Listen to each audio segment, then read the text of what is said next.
First thing you want to start off with is get your sample. I have a folder and we're just going to go through some track lib samples.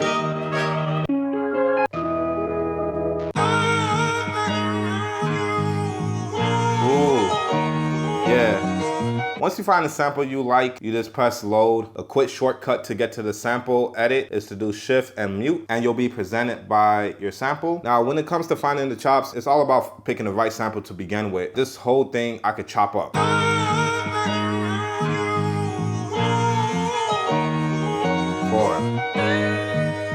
3, 4, 1, 2, 3, 4.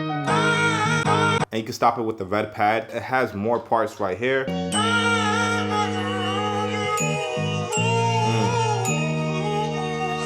then right here.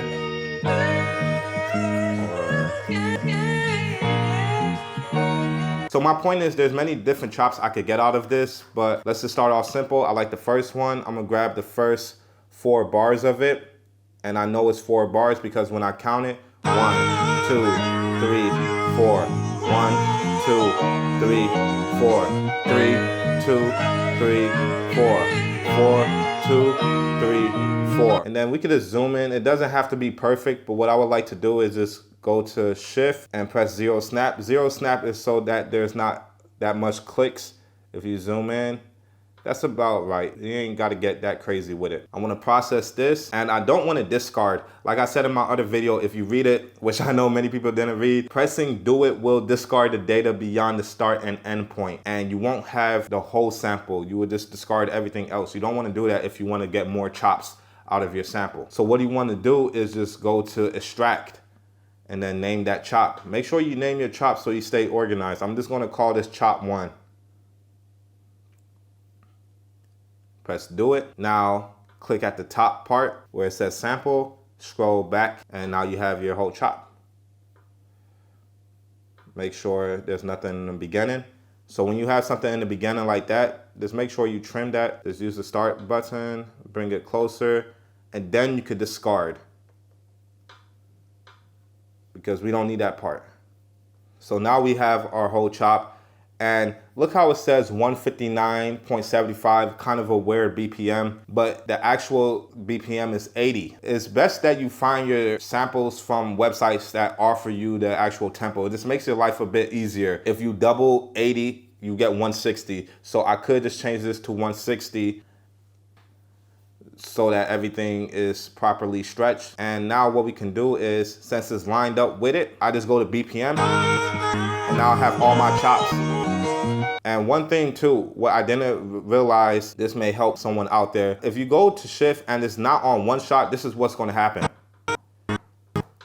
It just cuts off my notes and it doesn't play as a one shot. To take care of that issue, all you have to do is just hold shift, click one shot. So after that, then you just want to convert it, and you just hold down shift and then it goes to convert. And then new drum program using slices, and then press do it. And then now you can just hit main. Now we have the tempo synced up, and now we just gotta figure out our chops. Also remember, as you can see, I'm trying to click at the top and I don't hear my samples. It's because it's on program 1. All the chops that we did is on a new program. So we gotta just go up, and now.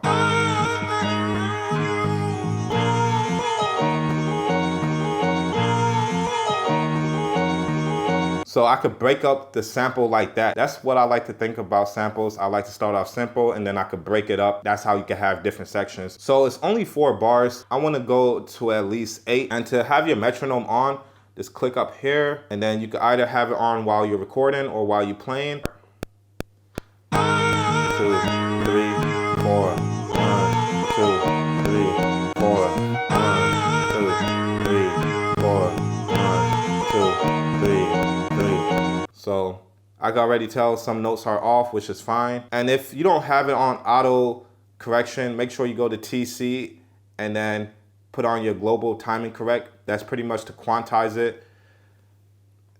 So you can already see that this note is off. All you have to do is just go to nudge and it will just go to the grid. Make sure you go to this little like selection mode so that you can highlight your notes and then just bring it to the right part. So I'm just going to fix the ones that were off. So now we have that chop. we could add some drums now. So I went ahead and picked out my drums. So I have my kick, clap, hi-hat, another clap, and another hi-hat. And if you're not like used to finger drumming, you know, you can always get better over time, but don't let that stop you. Just do one at a time, or do two, or do as much as you feel comfortable with. I'm just gonna do the kick and the clap at the same time.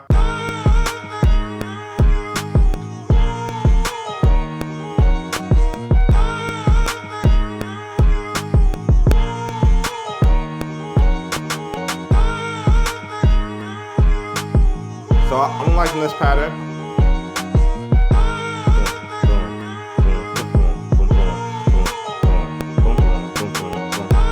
So all I did was, you know, I hit overdub and I just jumped right back in. If I wanted to override this, like let's say I didn't like the kicks and the claps, all I have to do is just press record and play start. It will override it. I don't have to go press erase and all that stuff. Let's go to the hi-hats and press overdub.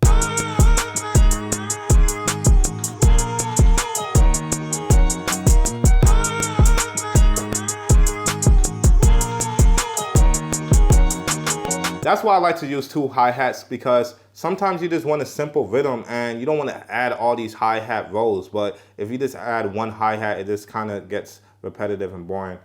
And this is when play comes into hand, because play starts it all over. Play starts from the cursor. Yeah, so that part, I just want to move that over. Bring it back.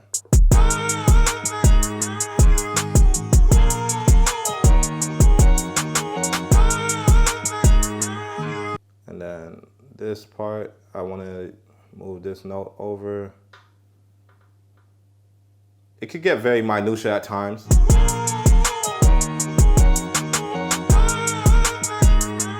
So what I'm gonna do is just overdub and add that other hi-hat note.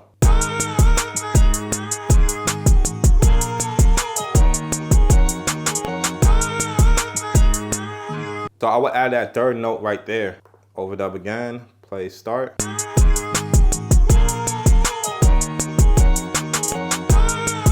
Nice. So now we have our first sequence. What I like to do now is to make the song arrangement a lot easier. There's many ways you could go about doing song arrangement. I advise you guys to watch my song arrangement video. I go more into depth with it, but I'm gonna still walk you through it in this video, but I'm gonna show you this way where you're just copying over the sequence. Towards the end of the video, you'll understand. So just copy the sequence over and you can just label this second part. So now that you have your second part, what you can do is go into the grid, erase your first chop, and depending on if you still want the same drums or you want to mix up your drums, you can just erase your drums and have a different rhythm play out. But I like this rhythm so far, so I'm gonna keep that the same and just switch up the chops.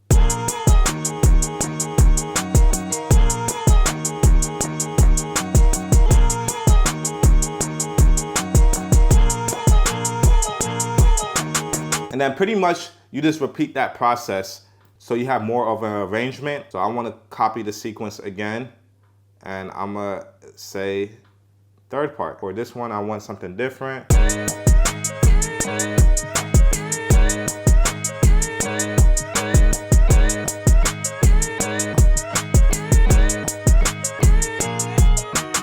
Now we have 3 unique chops and we just could keep going through. Let's do one more.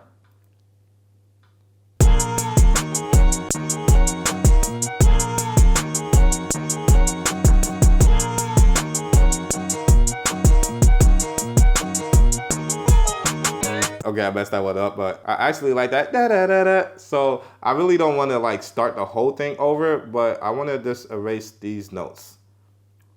And then all you have to do is just highlight it, shift and cut.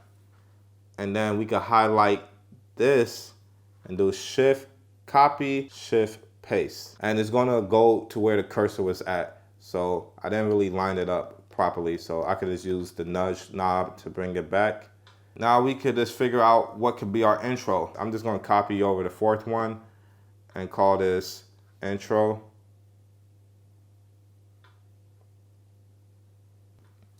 Then we just press cancel. Second part, I could just go in and erase the drums, but we could just put it on mute. We could go back to the actual sample and we could just find another chop.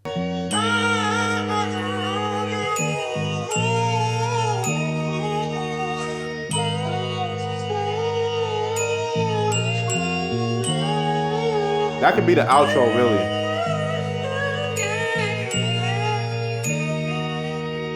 And assign, record, play, start. 3,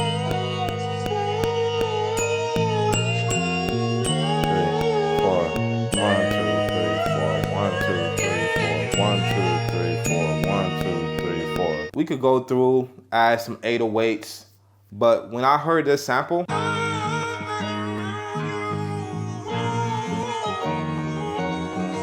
like, you already hear the bass line in the background. So I'm gonna actually use the bass line in the sample. And the quickest way to really go about doing this is you wanna copy over the program. Duplicate the program. Now you got chop 1-1, but make sure you keep this on chop 1, like track 1 on chop 1. You actually wanna go to a different track so you don't mess anything up. And then I will go to chop 1-1. Then I will go to edit. Then I will go to a filter. We're gonna go to low pass filter, and then let's play it.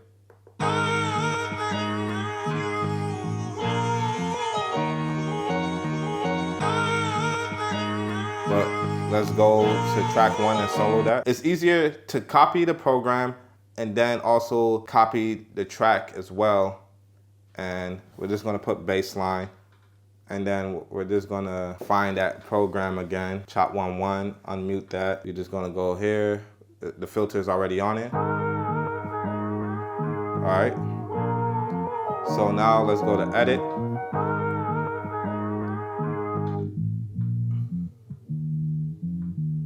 So this is gonna be our bass. So it's kind of low right now, but we could turn it up in the mix.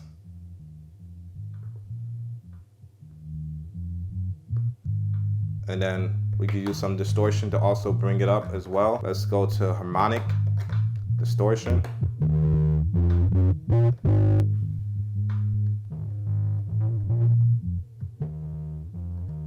Bring back the mix level if we want to. But right now I'm focusing on how to bring up the volume. So let's open up that filter a bit. Let's see if that's the issue.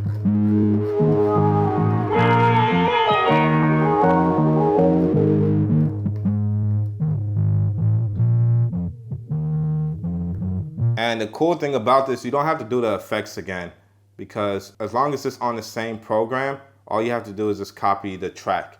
So let's copy track 1, and you know, we're gonna name this baseline 2. And then once we are at baseline 2 and we change this to chop 1, that's the sound.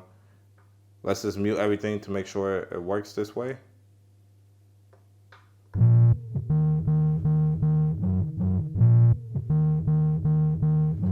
Yep.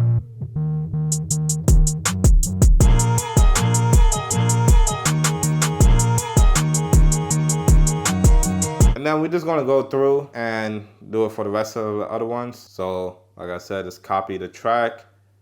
Boom. Baseline 3.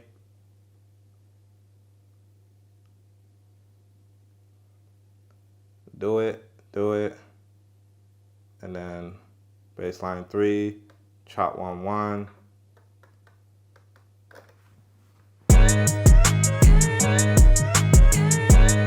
So now we have the basis for all of that. And the cool thing is now if we want to make the 808 sound better, we don't have to go through every sequence and go to every track to fix that. Now, you know, everything is all under one. What we could do is use a dynamic compressor, compression vintage VCA. Let's see about these real quick.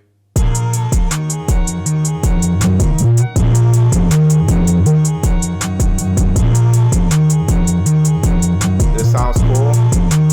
We could tone down the distortion.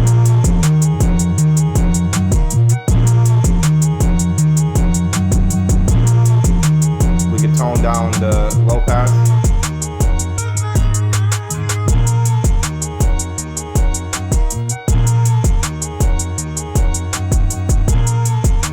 So that could be pretty smooth. If you want me to actually go more in the depth of the mixing, I'll make that another video, so this video is not too long and I can really show you the process of how to like turn this thing into a song. But comment below if you want to see me mix this, and I'll do that in the next video. But let's just go over to menu real quick and go to song mode, and let's just put these sequence in order. So just turn on overdub or record, so you could just click it.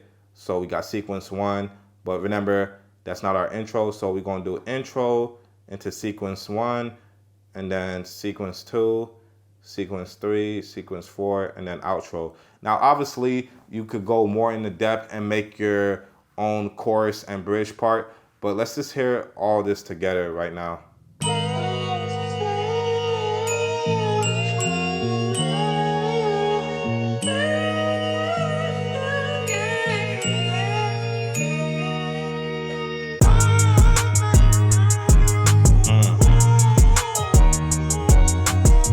Let's just hear what we have.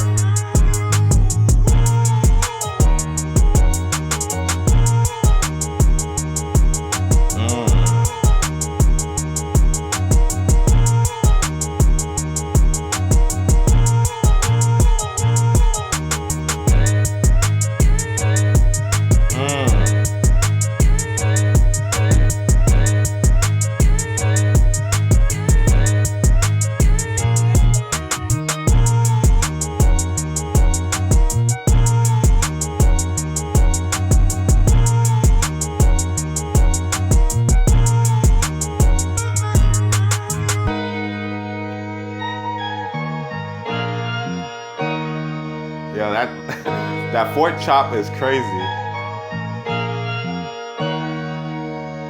I mean, you get the idea. Once you pay attention on what is going to be the hook in that sequence, or what's going to be the verse in that sequence, then, you know, you'll go up here and you'll go to 2 instead of 1, because then it would double it, and that could be a whole verse section. Also go into each sequence and mute certain parts, and go to mute again. You could just do something like this. Or